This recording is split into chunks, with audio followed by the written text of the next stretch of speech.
I think now he found his.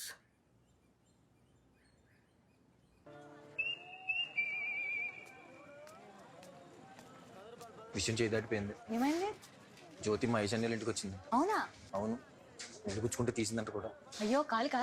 కాదు కాదు, నేను తీసా. ఈసారి చేతికి గుచ్చుకుంటే తీసిందంట. అది ఇప్పుడు మనోడు గుండెల్లో గుచ్చుకుంది. తను ఎలాంటిది? చీట్ చేద్దా? లేదు లేదు, అయినా నువ్వెందుకు అంత కంగారు పడుతున్నావ్? కంగారు కాకపోతే మోసం చేయదు కదా. చిచ్చి అలాంటిది కాదు. ఈసారి మనం చాలా జాగ్రత్తగా ఉండాలి. మహేష్ అని అసలే పిచ్చోడు, అందరిని మంచోడు అనుకుంటాడు.